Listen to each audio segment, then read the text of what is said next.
रूस यूक्रेन युद्ध के बीच भारत का बड़ा ऐलान। भारत ने तोड़ा रूस का दिल, रद्द की बड़ी डिफेंस डील। यूक्रेन जंग पर पुतिन की धमकी से एक्शन में आया ब्रिटेन।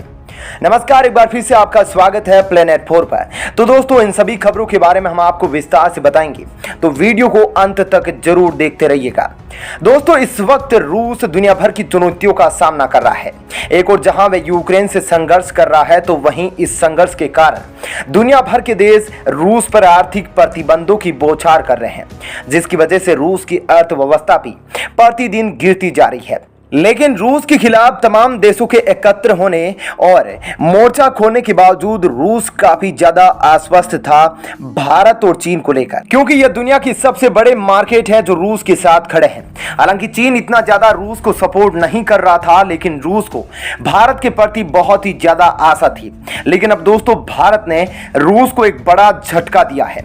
जहां एक तरफ रूस यूक्रेन से युद्ध कर रहा है और आर्थिक तंगी का सामना कर रहा है, तो वहीं भारत की ओर से रूस की दुखती रग पर हथौड़ा जड़ दिया गया है। जी हां, भारत ने रूस के साथ एक बड़ी डील को कैंसिल कर दिया है, जो कि एक तरफ से भारत के लिए फायदेमंद है, लेकिन रूस के लिए बहुत ही ज्यादा नुकसानदेह है, क्योंकि रूस को बिलियंस ऑफ डॉलर्स का इसमें आर्थिक झटका लगने वाला है। दरअसल मोदी कैबिनेट ने बड़ा कदम उठाते हुए आत्मनिर्भर भारत योजना के तहत रूस के दिल को तोड़ दिया है और उसके साथ एक बड़ी डिफेंस डील को कैंसिल कर दिया है। और यह डील कोई मौजूदा वक्त में साइन नहीं की गई थी, बल्कि आज से 10 साल पहले साइन हुई थी। दोस्तों, आपको मालूम है कि भारत रूस से ही सबसे ज्यादा मात्रा में हथियारों का आयात करता है और कुछ रिपोर्ट बताती है कि भारत के अंदर लगभग 60 से 70% हथियार है वह रूस के द्वारा बनाए गए हैं। ऐसे में भारत अब पुराने हथियारों को छोड़कर नए हथियारों से किसी अन्य देश से खरीदने से बच रहा है और इन हथियारों का निर्माण अपने ही देश में करके अपना पैसा बचाने के साथ साथ नए लोगों को रोजगार सृजन करने का भी काम कर रहा है। इसलिए भारत इस प्रकार का कदम उठा रहा है। आपको मालूम होगा कि आज से 2-3 महीने पहले गृह मंत्रालय के द्वारा एक लंबी लिस्ट जारी की गई थी, जिसमें उन हथियारों को शामिल किया गया था जो भारत के अंदर मेक इन इंडिया प्रोजेक्ट के तहत बनाए जाएंगे। जो डील हो रखी है इस हथियारों को लेकर, उनको स्थगित या फिर कैंसिल किया जाएगा। ऐसे में भारत, जो रूस का सबसे बड़ा रक्षा साझीदार है, उसने मेक इन इंडिया मुहिम को बढ़ावा देने के लिए रूस से 48 Mi-17V5 हेलीकॉप्टर का सौदा रद्द करने का फैसला किया है। दोस्तों, भारत और रूस के बीच यह रक्षा समझौता लगभग आज से 10 साल पहले किया गया था, जिसमें भारत को रूस से 80 हेलीकॉप्टर खरीदने थे, जिसकी आपूर्ति अलग अलग खेप में होनी थी। हालांकि उनमें से 32 हेलीकॉप्टर भारतीय सेना के पास रूस ने भेज दिए थे, लेकिन 48 हेलीकॉप्टर अब भी दिए जाने शेष थे। लेकिन वायुसेना ने इस सौदे को खत्म करने का फैसला किया। सरकारी सूत्रों के मुताबिक वायुसेना अब देश में बने हेलीकॉप्टर का इस्तेमाल करेगी।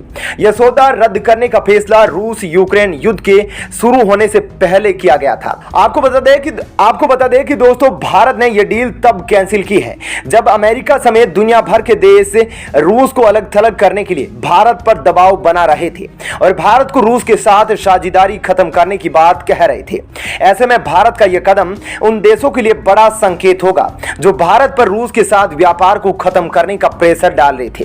हालांकि दोस्तों, भारत सरकार की तरफ से यह बयान नहीं दिया गया है कि भारत ने इस डील को किसी देश के दबाव में आकर या फिर रूस यूक्रेन युद्ध की वजह से कैंसिल की है, बल्कि भारत ने इसके पीछे मेक इन इंडिया मुहिम को जिम्मेदार बताया है। लेकिन दोस्तों, भारत के इस डील को कैंसिल करने का टाइमिंग बहुत ही ज्यादा इंपॉर्टेंट है, क्योंकि दोस्तों अभी हाल ही में भारत और अमेरिका के बीच 2+2 स्तरीय बातचीत हुई थी, जिसमें अमेरिका ने भारत के प्रति और उसके साथ तेल, गैस और रक्षा उपकरणों को लेकर जो समझौते हैं उस पर चिंता व्यक्त की थी। और इसके साथ ही दोस्तों, भारत के रक्षा मंत्री भी अमेरिका दौरे पर मौजूद थे, जहां पर उन्होंने कई अमेरिकी हथियारों का निरीक्षण किया था। और आपको पता भी है कि भारत के अंदर कई प्रकार के अमेरिकी हेलीकॉप्टरों का उपयोग किया जाता है, जिसमें Apache attack helicopters, submarine Hunter, Romeo helicopter, Chinook जैसे चॉपर शामिल है। हालांकि दोस्तों, कई जानकार इस डील को कैंसिल होने के पीछे अमेरिका के साथ नई डील को लेकर संभावना भी जता रहे हैं, क्योंकि Mi-17V5 हेलीकॉप्टर हेलीकॉप्टर के ऊपर एक दाग लग चुका है जब देश के सीडीएस बिपिन रावत इस हेलीकॉप्टर की दुर्घटना के कारण मौत के मुंह में समा गए थे। हालांकि यह हेलीकॉप्टर सुरक्षित हेलीकॉप्टरों में से एक माना जाता है और इसमें कई वीवीआईपी सफर करते हैं। ऐसे में भारत सरकार ने अब यह क्लियर कर दिया है कि वह रूस के साथ इस डील को रद्द कर रहा है। और दोस्तों आपको बता दूं कि भारत Mi-17V5 और Mi-17 हेलीकॉप्टर का संचालन करने वाले बड़े देशों में शामिल है। इस हेलीकॉप्टर का इस्तेमाल राष्ट्रपति व प्रधानमंत्री समेत वीवीआईपी हस्तियों की देश भर में आवाजाही के लिए भी होता है। यही नहीं, सियाचिन और पूर्वी लद्दाख में इस हेलीकॉप्टर का जमकर इस्तेमाल होता है। सिक्किम और अरुणाचल प्रदेश की ऊंचाई वाले इलाकों में भी यह बेहद उपयोगी है। ऐसे में दोस्तों भारत के मेक इन इंडिया प्रोजेक्ट की दिशा में उठाए गए इस कदम पर आप क्या कहना चाहते हैं? क्या भारत के लिए यह सही साबित होगा या फिर इसके दूरगामी परिणाम भी भारत को देखने को मिल सकते हैं? अपना विचार इस पर जरूर बताइएगा। वहीं दोस्तों अगली खबर की बात करें तो अब रूस के राष्ट्रपति व्लादिमीर पुतिन के पश्चिमी देशों को जोरदार कार्रवाई करने की धमकी के बाद ब्रिटेन की नौसेना हरकत में आ गई है। उसने अपनी सबसे शक्तिशाली परमाणु पनडुब्बी को जिब्राल्टर भेज दिया है। यह वही इलाका है जहां से रूस के युद्धपोत भूमध्य सागर के रास्ते काला सागर जाते हैं।